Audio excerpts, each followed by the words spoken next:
Hindi porket prangka, totoo na. At hindi porket totoo, kailangan gawin mo itong sandata para makapanakit ng kapwa. May mga taong proud pa na sabihin na prangka lang ako, pero kung titignan mo, ang totoo ay wala silang pakialam sa nararamdaman ng ibang tao kapag nagsasalita sila. Hindi din na yung pagiging honest, kung pagiging careless, or sila yung tinatawag na verbal aggressor. Minsan, yung tipong sasabihin nila ang totoo, pero wala silang pakialam kung makakasakit sila. Ganyan talaga ang mga taong diretsahan magsalita, kahit na minsan ay masakit pakinggan ang mga katotohanan ng binitawan nila. So, para ba bang ginagamit nila ang katotohanan bilang dahilan para maging bastos at walang respeto sa kapwa, na sa totoo lang ay nakakasakit na at hindi na tama?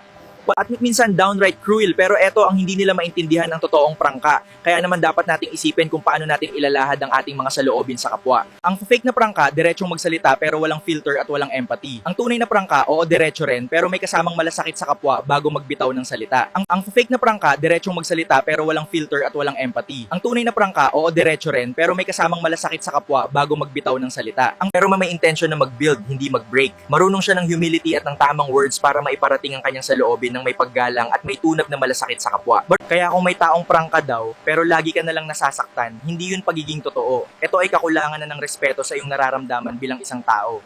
Tandaan mo, hindi mo kailangan tanggapin lahat ng sinasabi nila just because they call it truth. You have the right to question things and find your own path.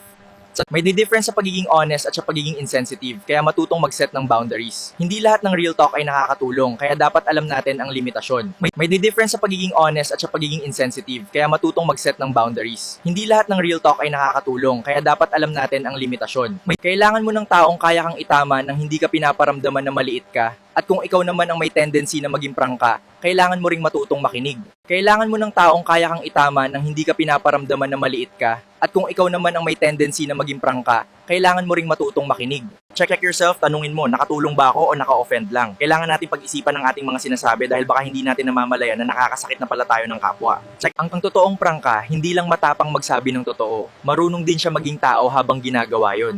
Kuha mo ba ang ibig kong sabihin sa sinabi ko ngayon?